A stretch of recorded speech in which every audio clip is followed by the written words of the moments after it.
Good morning, good afternoon, good evening, wherever you are in the world. Welcome to Mantra Monday. So, Mantra Monday is a time for self reflection, just to pause, give yourself some compassion, and a moment for healing. It's not rehearsed. We wake up, we turn up, and we see what's up. So, I'm feeling really grateful for life. I'm feeling grateful for the opportunities for growth. Part of what I do is a lot in healing, and not just emotional healing, but physical and spiritual as well. And it's always such a joy to watch people go through their journeys, to watch myself go through my journey, and just to keep it real, because a lot of us often have a facade, where there's the side that we present to everybody else, and then there's the side that really happens inside of us. And so I'm just asking this morning that we put that aside and we just relate human to human, soul to soul, and see what's coming up. Allow yourself not to have any roles today, not mom, not dad, not sister, not CEO, not employee, nothing, none of those roles. Just come as a human being with some real needs. Typically what I like to do is to shuffle a deck of cards, some of my favorite cards, and pick one and see what the universe has for us in the week. Something that can be a mantra for you to go through, to say over, to remind yourself that it's okay.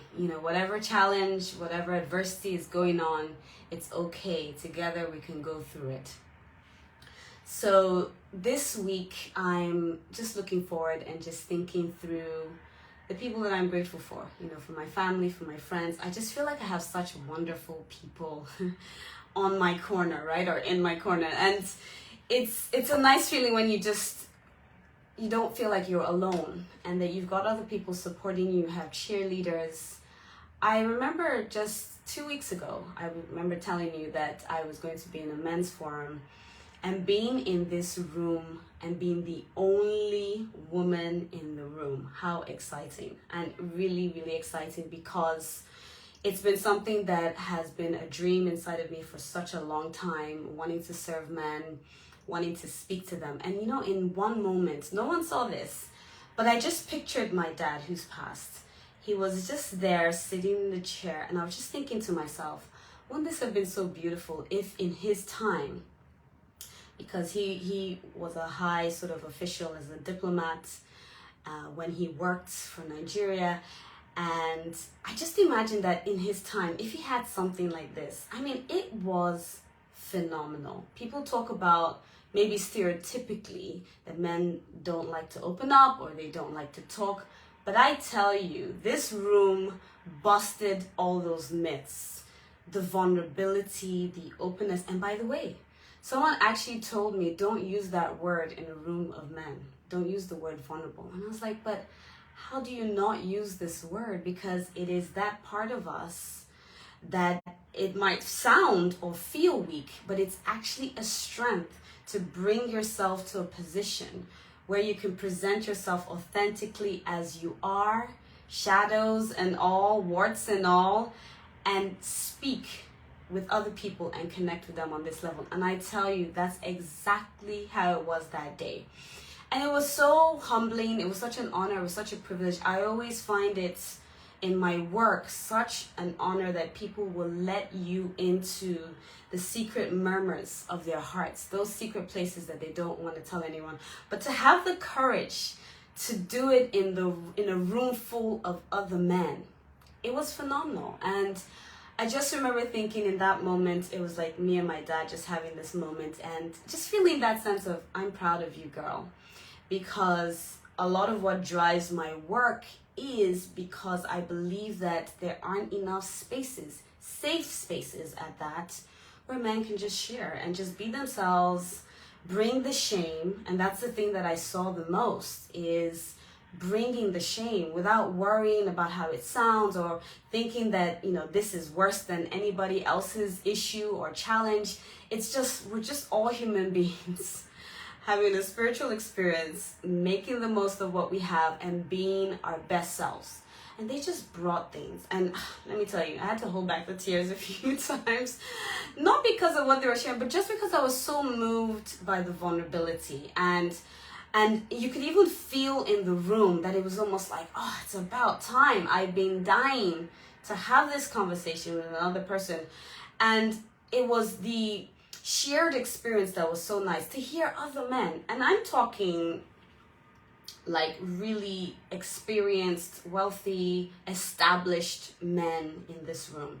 Hearing other men say, yes, I've struggled with X, Y, and Z myself.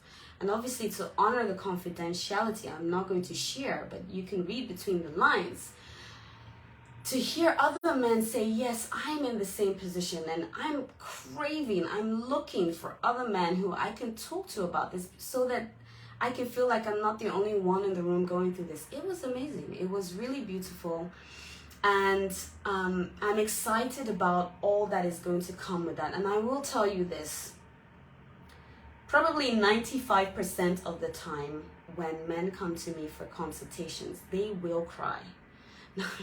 I'm not putting myself with the reputation of making men cry. I've heard that before. In a good way. And what I mean by this is there's such a buildup of emotions that have been stored for so long. By the time they get to me, and obviously I've been doing this for 18 years as a psychotherapist, so I know exactly the questions to ask and the places to go and how to make it a safe place for them to bring their shame. Because this is the one place where I believe you should be, or could, no shoulds, you could be able to bring your shame. And when I say this, I mean giving men permission to say whatever it is. And I entice this permission by normalizing and saying, hey, this happens all the time. I've heard people who struggled with depression. It's quite normal for men to feel so tired that they feel suicidal, or just that hopelessness where it's just like, I just had enough. Or they feel like they can't even share themselves with their partners because I've got to be more masculine. I've got to be the man of the house. I've got to make sure that I'm spinning all these tables and I don't show weakness. Or I have an addiction that I feel embarrassed about because I should know better. And I'm like, there are no shoulds here. This is a should-free space. And this is the place where you can share your heart. And oftentimes I will also entice the inner child and ask a little question about what's happened in the past. Like, what's your family history? Because those things give clues. Your family patterns, they give clues about why you might have triggers in present day. And triggers are our teachers for healing, for growth, and for nurture. And so by the time they bring these triggers and, they remember, oh yes, I remember like either my dad abandoned us as a family and left us, and I never want to be that person. So I'm going to be that committed person in a relationship, even though it's a relationship that doesn't seem to be working or the situation isn't working. But because of the expectation or that standard set at such a young age that I will never do this to another person, they stop losing their authentic selves. So I often have to say, it is okay that you are fed up. It is okay that you want out. It is okay that you're struggling right now and you don't know how to get out of this addictive loop. Because at some point in your life, it was meeting an unmet need. And it is at this point that we also ask the question with mindfulness, where did you feel this in your body, that pain? And that's usually when the tears come. Tears are good, and often, probably 99% of the time, people will apologize, men and women, but particularly they'll say, I'm sorry, I didn't expect so many emotions to come up. And I say, this is exactly what is meant to happen. The emotions are supposed to come up because these things, the body keeps a score. You stored this in your body for so long, it's been so repressed that it's ready to just shed a tear. And I often have to give permission. I say, it is okay to cry. Let it out. That's usually the word I say, let it out, and boom, it all comes out. most times there's relief. There's, especially as a man, it just feels like, I didn't realize I had all this stored up in me, and they're relieved to cry. Sometimes there is embarrassment, where it's like, oh, I don't know, it wasn't quite what I was expecting in this moment. Whichever way it is okay to cry. It is okay to let these things out. I believe that at the right time and at the right season, and because of all that has happened with COVID, more people are willing to step into this arena of vulnerability and to call it what it is, right? So I say all this just to say that it's important for us not to create these stereotypes about men, because people, they want to be open, they want to talk. I mean, I was sitting in a room full and so gracious and so kind, and it just brought this different type of insight to me. Watch this space, because there are men who are creating these groups, and I'm partnering with them, giving inputs from a psychotherapist's point of view on what could be helpful in terms of support.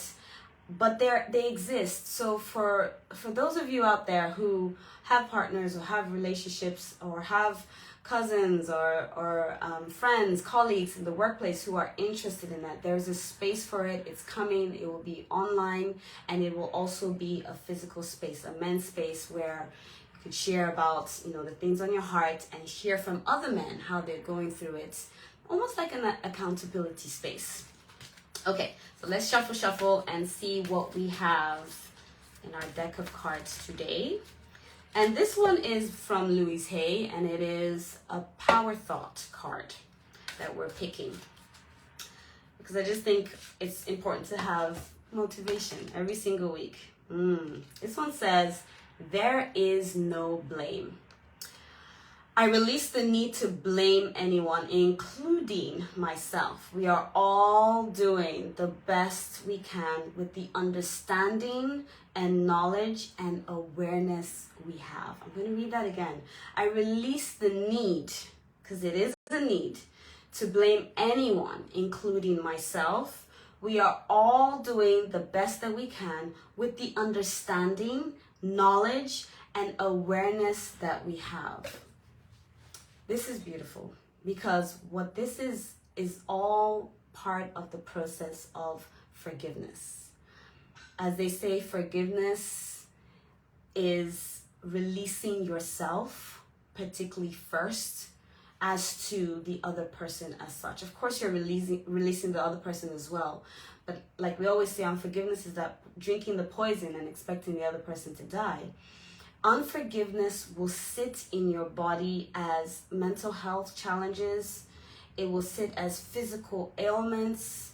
It will sit as a block in your spiritual essence. Before you come to this earth, there's this quiet code that you have in your genes that lets you know how you're supposed to live aligned and in your purpose. But we come into the world, we have our expectations, we have the expectations of our parents, we have the expectations of society, we have situations where things happen to us because hurt people, and we experience pain, and it starts to cloud us, right? It starts to make us just kind of hide, because there's all these things that have built up as blocks in our life. Blame is one of them. It's one of the lowest of vibrations, because when you stay in blame, then you create the situation where you become helpless.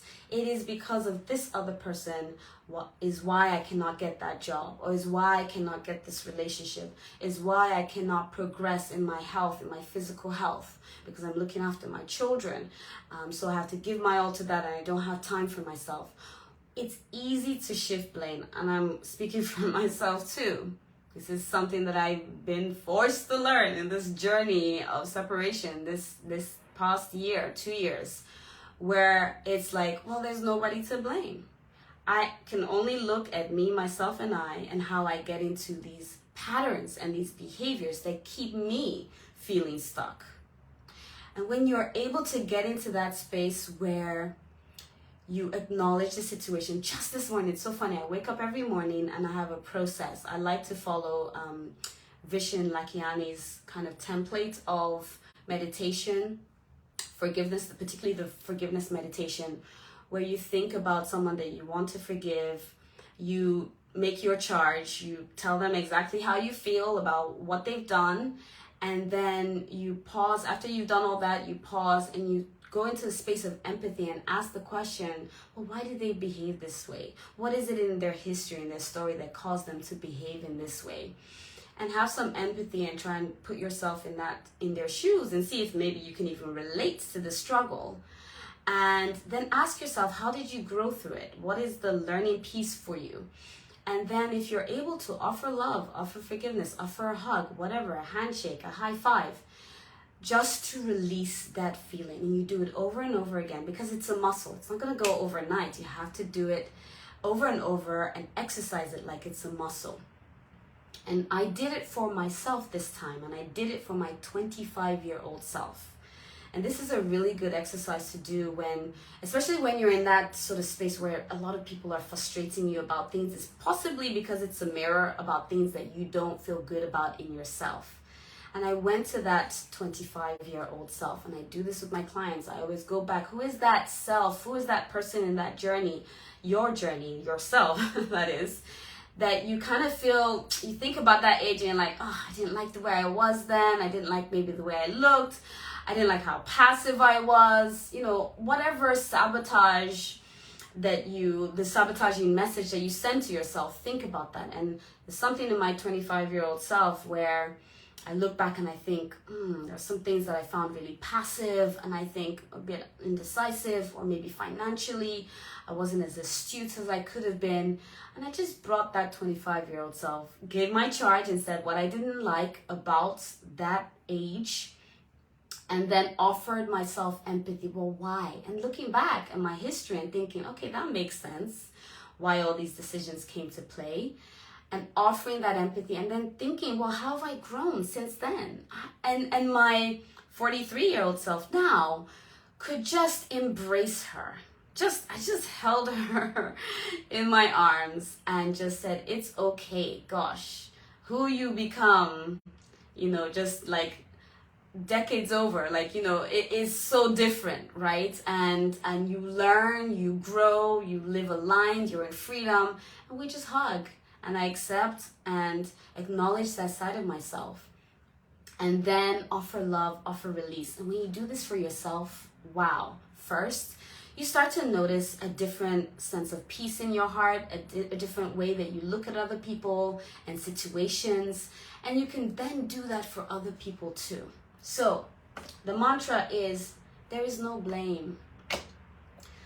This week, if there's anything that you do as you go through your week, and when you're just about to judge someone or say something negative about them, we're not excusing behavior. I always say this. It does not mean that what they did was right. No, or what you did was right?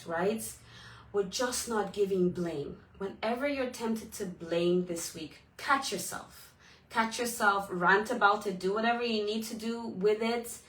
Bring in empathy to that person or to yourself and say, think about what you could learn through this situation, and then let it go. It is a practice. I've been practicing this over and over, morning and night, sometimes doing these meditations, so that I really get comfortable with this idea of no blame. And with my clients too, because a lot of times when there are physical ailments in my clients, I'm always looking at what is underneath that iceberg. Those ailments are signals, they're messages to give you an idea of the imbalance that is happening inside of you. Pay attention to these ailments. I often get clients who say to me, I don't know what I'm supposed to be doing on this earth. I've some who have already done what they feel like they're supposed to do, but there's this void, there's this emptiness. It's possibly because you're not living in that alignment. So pause, see if there's any blame of yourself, see if there's any blame of other people. Clear that fog, clear it out, so that you can really come out in your truest self. If you need support in doing this, do not be afraid to ask for help. No man is an island to do this on their own. And I always say this, please reach out for help. You know, you'd be surprised the amount of people who are willing to help you. If you need professional help, get the professional help that you need. And give yourself the opportunity to just clear, cancel, and release, right? Clear, cancel, release. Any blame that comes to your mind this week, clear, cancel, and release. I hope you have a wonderful week ahead. I hope you can pause and really give yourself the compassion that you need, that you are worthy of good things happening in your life. You're worthy of magnetizing miracles. You are worthy of those relationships that you crave or that you already have, to be fueled with love, to be fueled with support. And you are worthy of healing. You are worthy of this healing that is there and ready for you at any point when you're ready and willing to ask. So have a wonderful week, and I'll see you next week for Mantra Monday.